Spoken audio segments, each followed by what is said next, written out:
오늘의 이야기, 예수님께서 시험을 받으신 이야기, 공관복음에 다 기록이 되어 있습니다. 마태복음도 4장 1절에서 11절까지, 또 마가복음은 1장 12절에서 13절까지. 그건 간단하게 그 마가복음에 보면 예수님께서 시험을 받으셨다 이렇게 간단하게 나오고 있고, 마태복음이 비교적 또 길게 나와 있고, 오늘 누가복음 약간의 차이라고 하는 것은 마태복음과 누가복음의 차이는 그 시험의 그 세 가지 중에 순서가 좀 바뀌었다. 둘째와 셋째 바뀌었다. 그 차이 정도밖에는 없고, 또 이제 더 추가된 말이 마태복음에는 사람이 떡으로만 살 것이 아니요 하나님의 입으로 나오는 모든 말씀으로 사느니라, 그 말씀이 추가됐는데 여기는 그것이 빠졌다. 그런 정도의 차이가 있습니다. 그래서 우리가 예수님의 그 시험, 왜 예수님은 시험을 받으셨나? 요단강에서, 이 앞장에 보면 요단강에서 예수님은 세례를 받습니다. 세례 요한에게 세례를 받고 올라오실 때에 하늘로부터 소리가 나기를 너는 내 사랑하는 아들이라 내가 너를 기뻐하노라, 이렇게 음성으로써 예수님이 어떤 분이신가 하는 것을 알려줍니다. 그리고 성령이 비둘기같이 임하는 것을 보여줌으로 세례 요한이 이분이 바로 메시아구나 하는 것을 이제 깨달았어요. 그리고 나서 이제 예수님께서 광야로 가셔서 시험을 받으시는데, 왜 꼭 시험을 받으셔야만 했는가? 시험을 받지 않고 바로 메시아의 사역을 시작하시면 안 되는가? 이런 의문이 생길 수가 있어요. 그런데 예수님의 시험은 상당히 의미가 있어요. 상당한 의미. 그냥 괜히 심심해서 시험이나 한번 받아볼까? 과연 내가 어느 정도의 능력을 가지고 있는지 시험이나 한번 받아볼까? 이렇게 해서 시험을 받으신 것이 아니고, 여기 보면은 성령의 충만함을 입어 요단강에서 돌아오사 광야에서 40일 동안 성령에게 이끌리시며 마귀에게 시험을 받으시더라. 성령의 충만함을 입고 성령에게 이끌렸다라고 하는 얘기는, 예수님의 시험은 어떻게 하다가 시험을 당한 것이 아니라 하나님의 뜻이다라고 하는 것을 알려주는 거예요. 하나님의 뜻 가운데 있는 시험이다. 그럼 왜 하나님은 예수님을 시험하도록 하셨는가? 우리가 이제 시험하면은 인류에 있어서 최초의 시험은 에덴 동산에서 시작이 되었죠. 에덴 동산에서 사탄이 하와를 유혹을 해서 이 선악을 알게 하는 나무의 실과를 하나님이 먹지 말라 하더냐, 이렇게 질문을 했을 때 하와는 뭐라고 얘기했어요? 먹지도 말고 만지지도 말라 했다, 이렇게 이야기를 합니다. 근데 그렇지 않다. 그리고 이것을 먹으면 죽을까 하노라 그랬어요. 하나님은 이것을 먹는 날에 너희가 정녕 죽으리라, 기필코 죽으리라, 반드시 죽으리라, 그렇게 말씀하셨는데 하와는 죽을까 하노라, 그러니까 죽을지도 모른다, 이런 식으로 하나님의 말씀을 바꿔서 이야기를 했죠. 그리고 나서 사탄이 또 유혹을 합니다. 아니다. 왜 하나님 이것을 못 먹겠느냐? 이것을 너희가 먹는 날에는 너희 눈이 밝아져서 하나님처럼 되기 때문에 하나님께서 그것을 두려워해서 먹지 말라고 한 것이다, 이렇게 거짓말로 유혹을 합니다. 만약 정말 하나님께서 그것을 먹고 하나님처럼 되는 것이 두려웠다면 그거 안 만들어 놓으면 되죠. 그렇잖아요. 그 왜 위험 요소를 감수하면서 그것을 만들어 놓고 시험을 하시겠어요? 안 만들어 놓으면 되고. 하나님은 조물주요 인간은 피조물인데, 피조물이 하나님처럼 된다라고 하는 사상, 그게 이제 인본주의 사상인데 있을 수 없는 얘기예요. 우리가 나중에 천국에 가서 살 때에도 하나님과 우리 사이에는 분명히 차별이 있는 거예요. 우리가 하나님처럼 될 수는 없어요. 왜? 하나님은 천지만물의 창조자시요 우리는 그의 피조물이기 때문에 그 한계는 넘어설 수가 없다. 그게 성경의 가르침이에요. 그걸 먹죠. 먹고 나서 결국은 타락을 합니다. 왜 먹었습니까? 하나님처럼 되려는 교만한 마음, 결국은 자기 욕심에 이끌려서 하나님의 시험에 통과하지 못하고 실패하고 만 거예요. 그런데 예수님의 시험과 비슷한 점이 있습니다. 비슷하면서도 다른 점. 성경은 예수님을 둘째 아담이라고 그래요. 둘째 아담. 첫째 아담은 시험에서 실패했어요. 그러니까 둘째 아담인 예수님이 시험에서 만약에 실패를 하셨다면 그는 메시아로서의 사역을 감당할 수 없어요. 메시아의 자격이 없는 거예요. 그래서 예수님이야말로 둘째 아담으로서 너희를 위한 진정한 구세주라는 것을 하나님께서 보여주시기 위해서 예수님을 시험하셨고, 결과적으로 예수님은 그 시험에 통과를 하시고 난 다음에 본격적으로 메시아의 사역에 들어가게 된 거예요. 그러니까 우리는 마음 놓고 예수님을 의지하고 예수님을 따를 수가 있는 거예요. 우리를 구원하실 수 있는 충분한 자격과 모든 조건을 갖추신 분이기 때문에.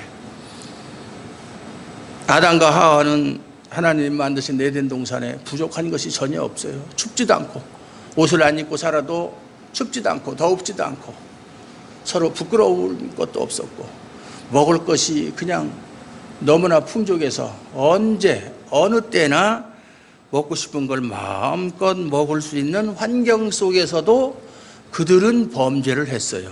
근데 예수님은 어떻게 했어요? 광야에서 시험을 당하셨다. 광야, 사막이죠. 사막. 먹을 것도 없고 마실 물도 없는 그런 곳에서 40일 동안이나 줄이셨다. 아무것도 잡숫지 아니했다. 여기에는 음식뿐만 아니라 마시는 물까지도 마시지 않았다. 그 말이에요. 지금도 기도원에 가면 금식기도 하는 사람들, 요즘에는 옛날보다는 많이 줄어들었는데, 옛날에 한 80년대 제가 신학을 할 무렵, 그때는 기도원에 가면 금식기도 하는 사람들이 엄청 많았어요. 40일씩 금식기도, 제 친구 목사도 2번씩이나 했는데, 제가 그 친구 만나면, 야, 40일 금식기도 하니까 우리가 안 보이는 게 보이는 거 있냐? 그리고 어떤 능력을 받았느냐? 이제 이렇게 반농담조로 또 이렇게 그렇게 했는데, 그 친구가 2번씩이나 40일 금식기도 하고 건강을 너무나 해쳐가지고 나중에는 암에까지 걸려가지고 고생을 하다가 죽지는 않고 지금 겨우 목숨을 부지하고 있는 저보다 1살 작은 목사님인데, 온몸에 병이란 병은 다 있어요. 40일 금식기도 한다고 해서 다 그렇다는 것은 아니고, 왜 우리 인간들이 40일 금식기도를 해야 되느냐? 모세가 옛날 시내산에서 하나님의 율법을 받을 때 40일 동안 먹지도 않고 마시지도 않고 있었다. 예수님이 40일 동안 마귀에게 시험을 받으셨다. 아무것도 잡숫지 않고. 그래서 우리가 40일 금식기도를 하면 모세처럼 됩니까? 예수님처럼 됩니까? 이건 생각하는 자체가 교만이에요. 교만이에요. 왜 그렇게 해야 될 이유가 없어요. 어떤 목사님은 그래요. 40일은 하지 말고 39일까지만 해라.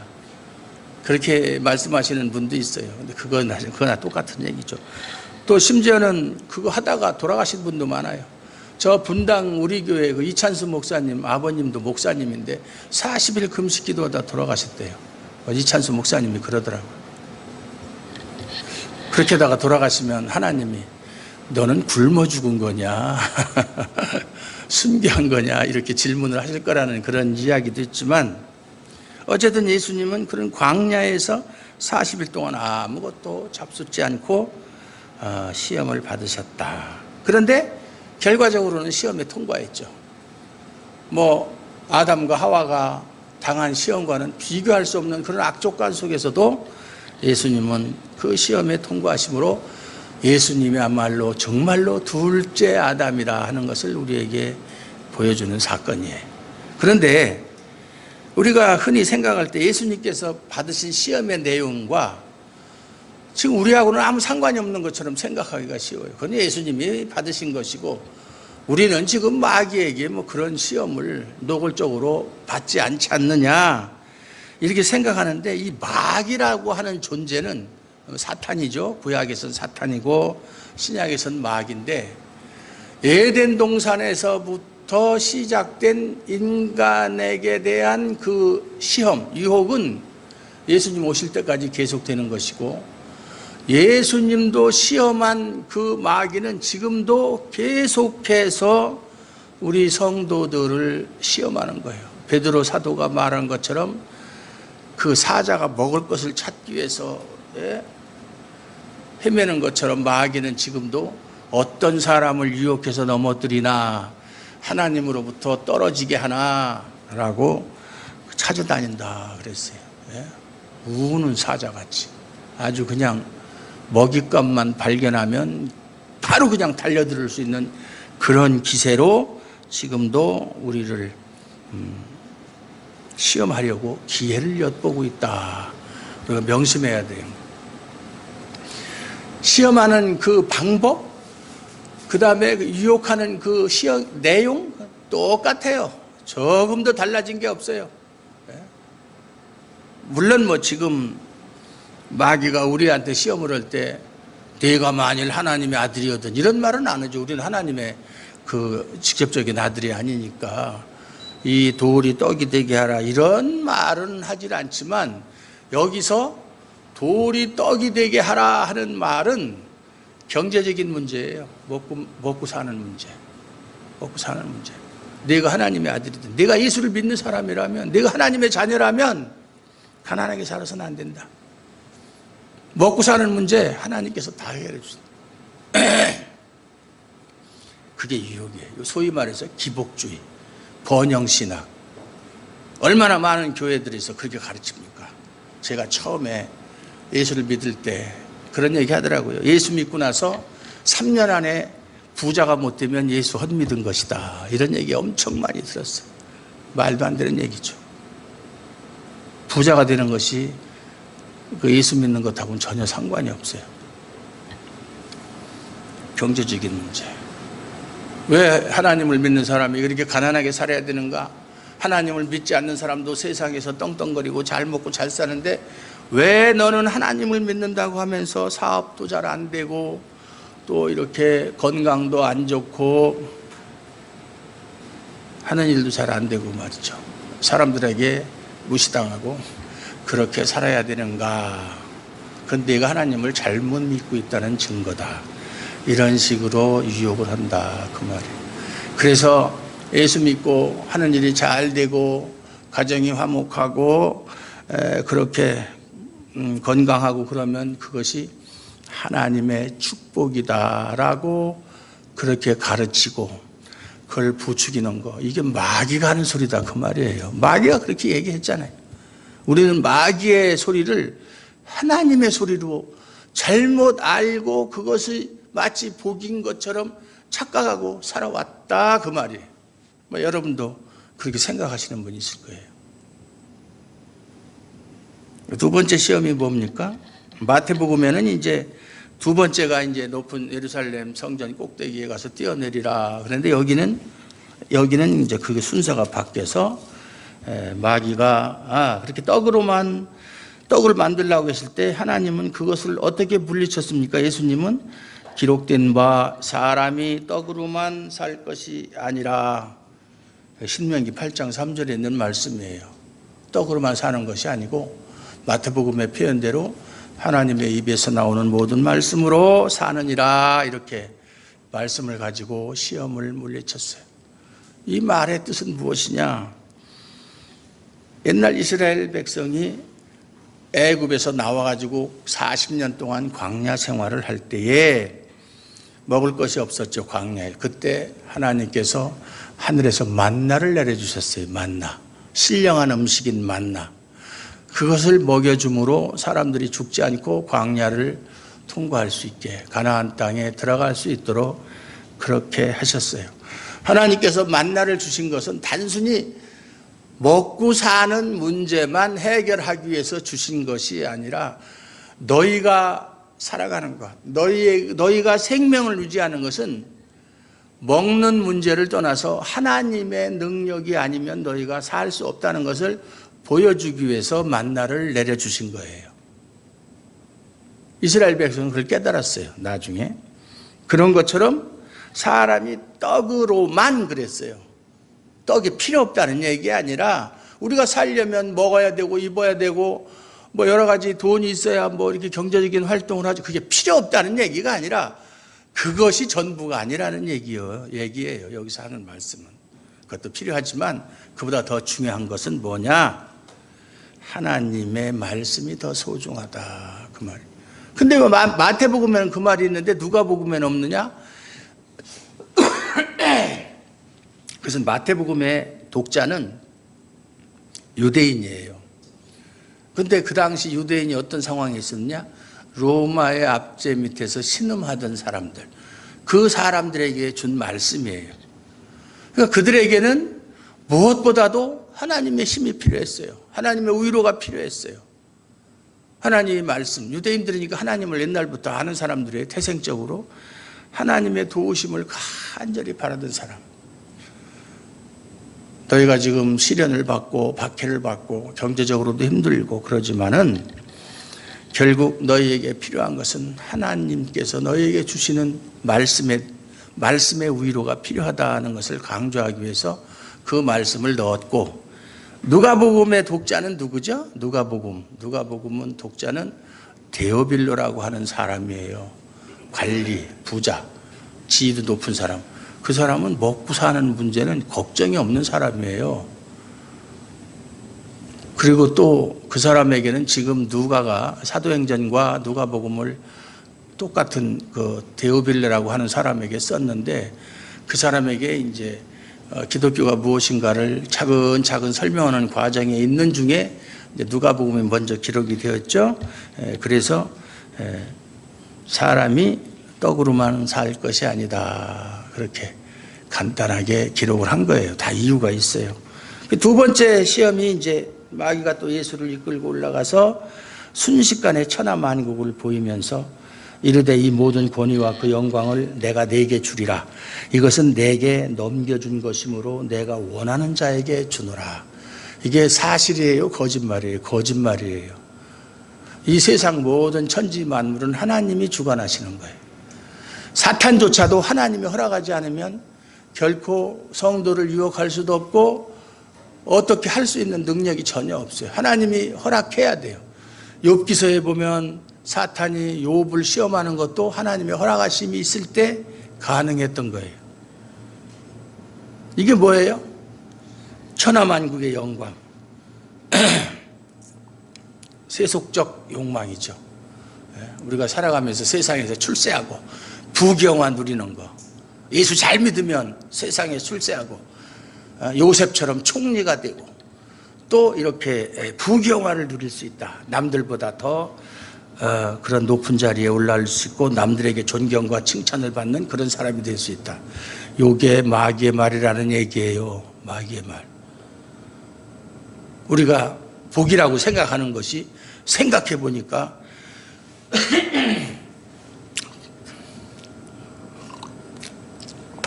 아직 감기가 다 안 났었어요. 마귀의 유혹하는 내용이었었다. 그러니까 예수님은 뭐라고 거기에 대해서 말씀하십니까? 기록된 바 주 너의 하나님께 경배하고 다만 그를 섬기라 하였느니라. 천하만국의 영광, 부귀영화. 예수님은 마태복음에서 뭐라고 말씀하세요? 사람이 만일 온 천하를 얻고도 자기 목숨을 잃으면 무엇이 유익하겠느냐? 그거 받으면 뭐 할 거예요? 그게 영원한 겁니까? 그건 순간적으로 우리가 뭐 이 세상에서 영원히 사는 것도 아니고 잠시 잠깐 오면 없어질 것들이에요. 하나님께 경배하고 하나님을 섬기는 것만이 영원한 거예요. 풀은 마르고 꽃은 시드나 하나님의 말씀은 영영이 서리라. 하나님의 말씀밖에 영원한 것은 없어요. 여기 마귀가 우리에게 제시하는 것들은 다 눈에 보이는 것들이고 일시적인 것들이에요.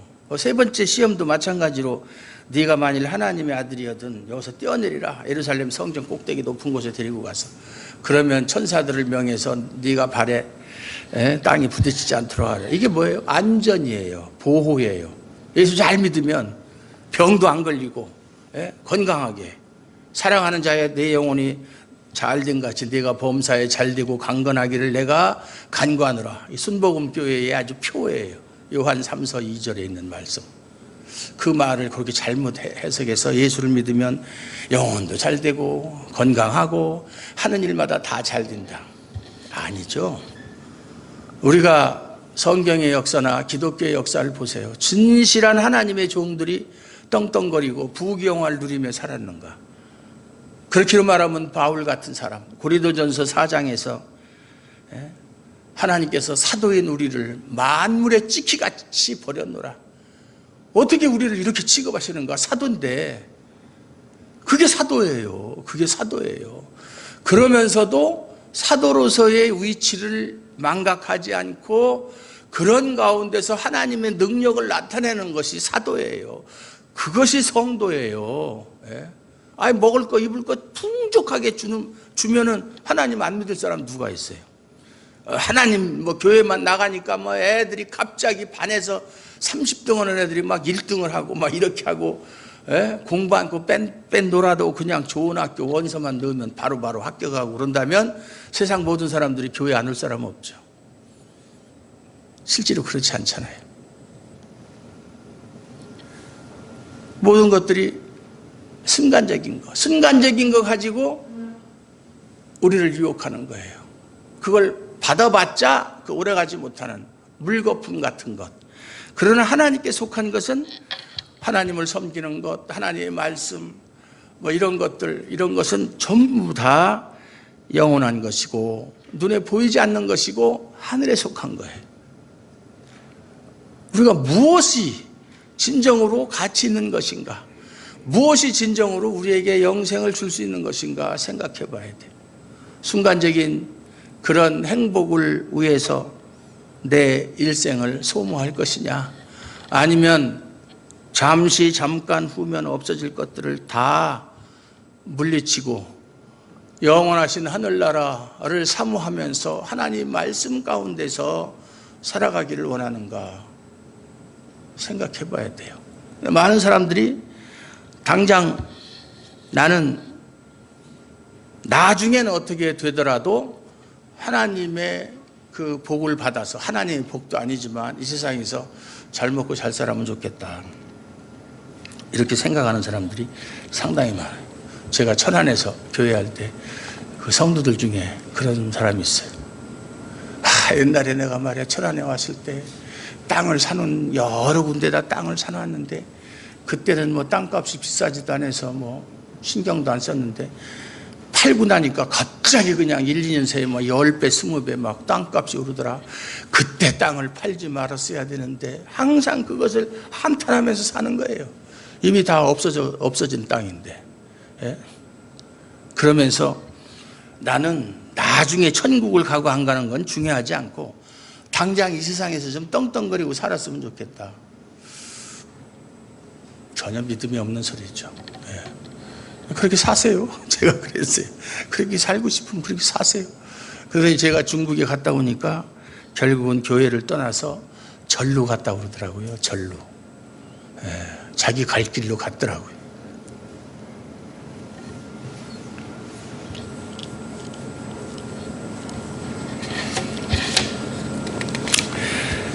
하나님께서 우리에게 주제하시는 말씀의 뜻이 이 세상에 살면서 눈에 보이는 것에 집착하지 말라. 그것은 허상이다. 허상.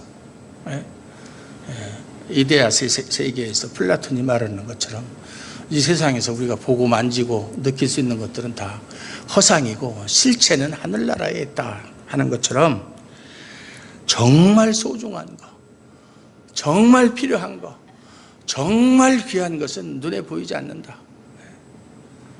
눈에 보이지 않는 것, 눈에 보이지 않는 것을 로마서 8장 25절에도 만일 우리가 보지 못하는 것을 바라면 참음으로 기다릴지니라 그랬어요. 참음으로, 인내함으로. 어려움이 있을지라도 인내함으로. 로마서에도 보면 우리가 알거니와 하나님을 사랑하는 자는 곧 그때 뜻대로 부르심을 입은 자들은 모든 것이 합력하여 선을 이룬다. 현재 우리가 당하는 고난, 장차 우리에게 나타날 영광과 좋게 비교할 수 없도다. 우리가 이 세상에서 사는 기간이 그렇게 긴 기간이 아니에요. 지금은 뭐 120년까지 산다 이런 얘기가 있지만 그건 뭐 특별한 사람들일 경우, 앞으로 뭐 그렇게 산다 한들 120년을 산다 한들 영원의 세계에 놓고 볼 때는 그건 순간적으로 지나가는 시간이에요. 길은 시간이 아니에요. 제가 늘 말하지만 TV를 보다 보면 저는 이렇게 애기들 보면 제가 저만한 때가 있었잖아요. 저는 3살 먹었을 때에도 몇 가지 생각나는 게 있거든요. 3살 먹었을 때 기억. 초등학교 입학할 때 요때 여기다 수건 달고 초등학교, 그게 엊그제 같은데 벌써 이렇게 시간이 흘렀어요. 금방이에요. 지금은 뭐 우리 손녀들이 옛날 저와 같은 그런 벌써 나이가 돼가고 그러는 거예요. 참 모세가 시편 90편에서 이야기한 것처럼 인생이 화살이 날아가는 것처럼 빠르다. 신속히 날아가니 화살이 날아가는 것 같다. 근데 그 짧은 시간이면서도 행복만 있는 것이 아니라 수고와 슬픔뿐이다. 그게 인생이에요. 인생. 왜 하나님은 수고와 슬픔, 고난, 역경 이런 것을 주십니까? 하나님을 의지하게 하기 위해서 그런 거예요. 너희가 이 세상엔 소망이 없는 존재다. 너희의 진정한 소망은 하나님께만 있다라고 하는 것을 보여주기 위해서 고난과 역경을 허락하시는 거예요.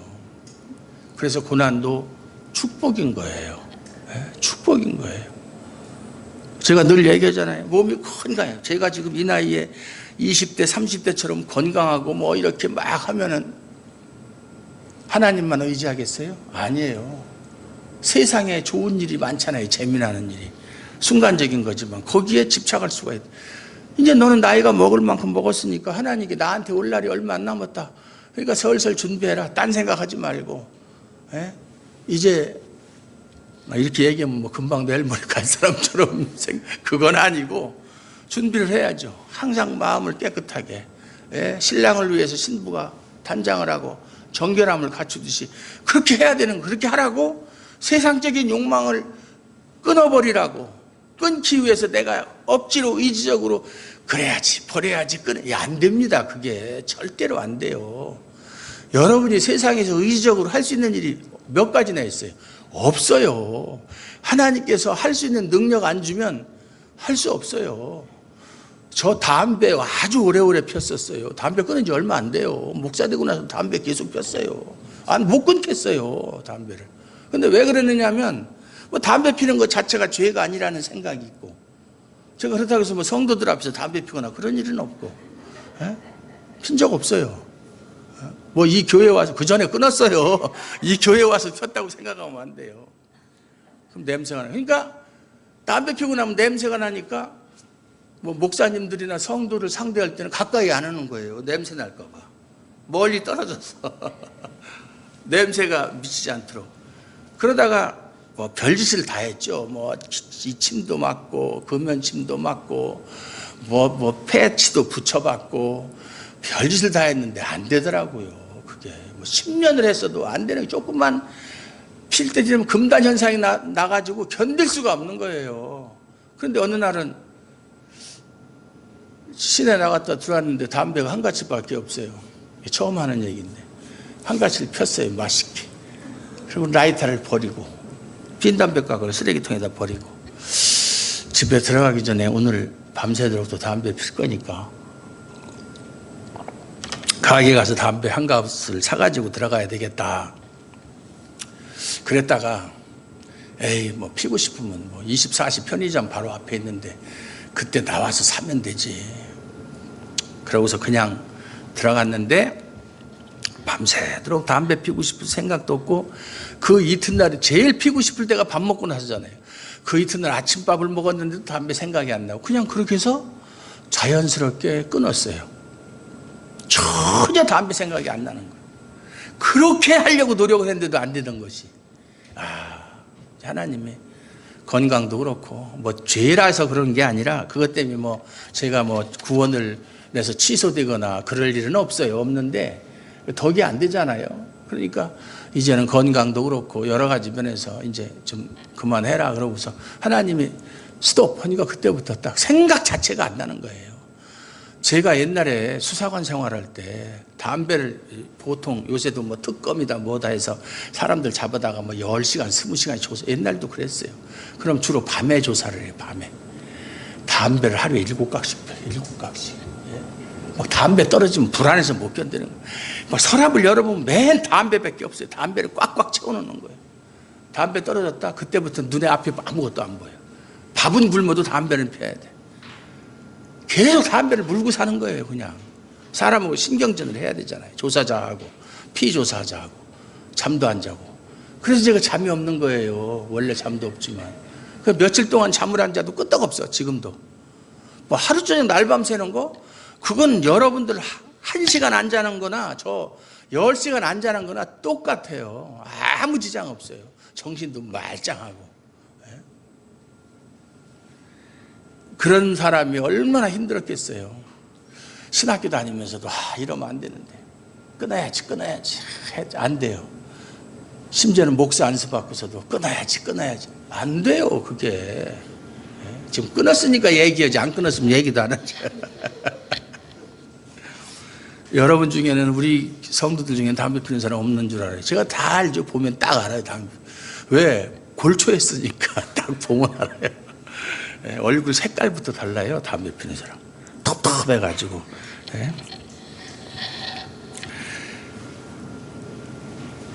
마태복음에 보면 뭐라고 말씀하셨어요? 너희가 몸을 위해서 무엇을 먹을까, 무엇을 마실까, 목숨을 위해서, 또 몸을 위해서 무엇을 입을까 염려하지 말라. 목숨이 음식보다 중하지 아니하며 몸이 의복보다 중하지 아니하냐. 이런 것들은 다 이방인들이 구하는 것이다. 하늘에 계신 너희 아버지께서는 이것이 너희에게 필요한 줄을 다 아신다. 우리가 떡을 구하지 않고 이것저것 구하지 않아도 하나님이 필요한 만큼 다 주신다는 거예요. 그거는 하나님을 모르고 사는 사람들, 자기 힘으로 세상을 살아가려고 하는 사람들이 구하는 것이지 그들은 도와주는 사람이 없어, 도와주는 분이 안 계시니까. 우리는 하나님을 아버지로 모시고 그의 자녀로 하나님 앞에서 살아가는 사람이 뭐가 그렇게 부족해서 하나님이 전지전능하신 하나님께서 다 알아서 주시는데 안달복달할 필요가 없다는 얘기죠. 그러면서 너희는 먼저 그의 의와 그의 나라와 그의 의를 구하라. 그것이 너희가 먼저 할 일이다. 하나님 나라를 사모하고 하나님 말씀을 갖다가 쫓아서 살려고 노력하라는 얘기죠. 그리하면 너희에게 필요한 것을 다 너희에게 더하시리라. 지금도 있지만 아무것도 없는 사람 없잖아요. 그 위에 더 더해 주시겠다. 할렐루야. 그게 하나님의 말씀이에요. 우리가 하나님을 믿는다면 그 말씀을 믿어야 될 거 아니에요. 하나님의 말씀을 못 믿으면 하나님을 못 믿는다는 얘기잖아요. 걱정할 게 없어요. 걱정해봤자 너희가 누가 염려함으로 그 키를 한 자나 더하게 할 수 있느냐? 염려함으로 죽는 날을 하루라도 더 연장할 수 있느냐? 없어요. 근데 왜 염려합니까? 이게 염려하지 말라고 그랬잖아요. 내일 일을 위해서 염려하지 말라. 내일 일은 내일 염려하면 되는 거야. 아직 닥쳐오지도 않은 것을 왜 미리 가불 해가지고 염려하고 있느냐고요. 닥치지도 않았는데. 막상 닥치면 별것도 아닌 일인데. 그러면서 오늘 내게 닥치는 어려운 일이 있으면 그날로 족한 거예요. 그날로 잊어버리면 되는 거예요. 그날 닥치면 되는 것이고. 아이고 내일 또 그러겠지. 염려한다고 되는 일이 있어요? 아무것도 없어요. 어떤 사람이 얼마나 걱정 근심이 많은지 하루도 마음 편하게 살 날이 없어요. 그래서 아이고 내가 이러다가는 걱정 근심보다 죽겠다. 그래서 상자를 하나 만들어서 걱정되는 게 있으면 종이다 적어요. 뭐 예를 들어서 뭐 애들 등록금 문제, 회사 뭐 부도도 막아야 되는데 뭐 이런 게 다 적어가지고 상자에다 넣는 거예요. 생각날 때마다, 걱정되는 일이 있을 때마다. 그래가지고 일주일에 하루 그것을 딱 열고 쏟아가지고서 다 읽어보는 거예요. 일주일에 한 번. 고민상자죠. 고민상자.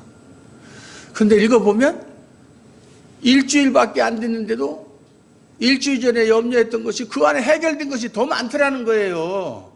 예?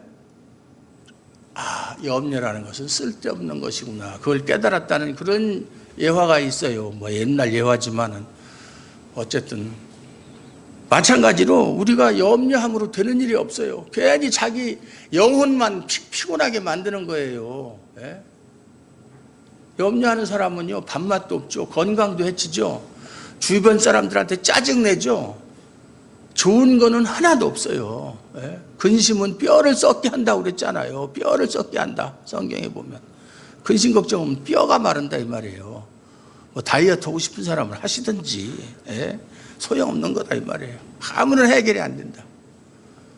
제가 왜 이렇게 살찌는 줄 아세요? 염려가 없어서 살찌는 거예요.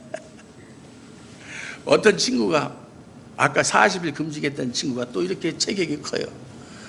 대중 목욕탕에 딱 가면은 가끔 가다 보면 주변에 이제 그 절이 있어가지고 스님들이 목욕을 하라고 오는데 스님들은 딱 보면 알잖아요. 머리가 이게 다 깎았으니까. 근데 목사는 모르잖아요.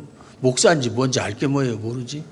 근데 가서 보면 스님들은 보면은 몸이 이렇게 물론 뚱뚱한 사람도 있겠지만 대부분 보면 이렇게 몸이 날씬하다는 거예요.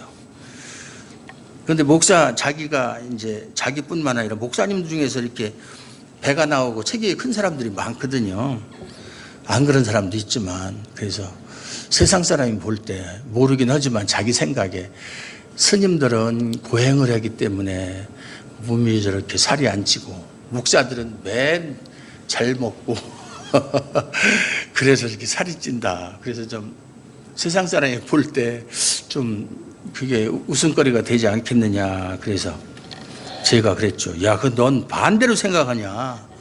그 사람들은 자기가 죽어서 어떻게 될지 모르니까 고민하느라고 살이 안 찌는 거고 우리야 이미 하늘나라로 갈 것이고 하나님이 함께 하시고 하나님이 필요한 것 때마다 일마다 도와주실 것을 생각하니까 너무 편해서 살찌는 건데 그게 좋은 것이고 정상이지. 예?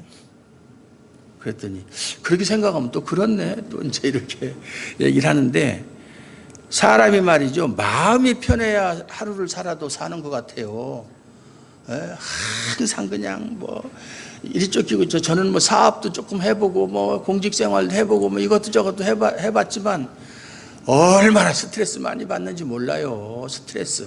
이 스트레스가 모든 암의 원인이에요. 모든 질병의 70%는 스트레스로 말미암는 거예요. 스트레스로. 그러니까 스트레스를 받지 말아야 돼요. 그냥 누가 나를 무시하거나 조롱해도 웃어 넘기고 아유 사람이니까 그렇지. 네가 나에 대해서 몰라서 그렇지. 네가 내 속마음을 아냐? 그러니까 그렇지. 그러다가 말겠지. 나중에는 또 내 진심을 알게 되겠지. 또 몰라준다 한들 하나님은 나를 알고 계시니까 인정하니까 그냥 넘어가자. 아, 그러면 될 걸 갖다가 저 사람이 나를 무시해. 내가 이래봐도 누군데 하고 그걸 마음에 담아두고 그 사람을 미워하고 그러면은 손해는 누가 보는데요? 미워하는 사람이 손해보지 미움을 당하는 사람은 자기가 미움을 받고 있는 것도 몰라요. 어리석은 짓이에요. 손해보는 장사예요. 우리는 손해보는 장사할 수 없잖아요. 말씀을 마치겠습니다. 그러면은 오늘 시험을 통해서 우리에게 주는 교훈이 뭐냐면은 해답은 예수님께 있다는 거예요. 예수님께 있다. 마귀가 어떤 방식으로 어느 때 우리를 공격해 올지라도 우리는 사실상 그 마귀의 시험에 완벽하게 대처할 능력이 없어요. 솔직한 얘기로 없어요. 누가 있느냐? 예수님이 자기가 그 시험을 통과한 걸 우리에게 보여줬잖아요. 우리가 예수님을 의지하면 예수님이 그것을 막아주신다 이 말이에요. 예수님께만 해답이 있는 거예요. 우리 힘으로 나는 어떤 시험이 와도 문제없이 다 이길 수 있다? 그것처럼 교만한 사람이 없어요. 예? 우리는 그런 능력도 없고 그럴 자격도 없어요. 예수님만 의지하고 말씀에 의지해서 예수님께 의지하면 어떤 시험, 이보다 더 큰 시험이 오더라도 다 이길 수가 있다. 이것을 믿으시고 더욱더 예수님께 의지하시는 저와 여러분들 되시기를 주님의 이름으로 축원합니다. 하나님 아버지 감사합니다. 오늘도 하나님 아버지께서 우리와 함께 하시고 또 예수님과 함께 하도록 은혜 베푸셔서 이 세상에서 유혹이 있을 때 우리의 힘과 능력으로는 그것을 대처할 수 없고 이길 수 없지만 말씀의 능력으로 예수님의 능력으로 물리칠 수 있음을 오늘 배웠습니다. 우리 힘으로 물리칠 수 있다 자만하지 않게 하옵시고 우리의 부족을 항상 하나님 아버지께 아뢰며 하나님의 도우심을 받을 수 있는 어린아이와 같은 그러한 성도가 되게 하여 주시옵소서. 예수님 이름으로 감사드리옵고 기도하옵나이다. 아멘.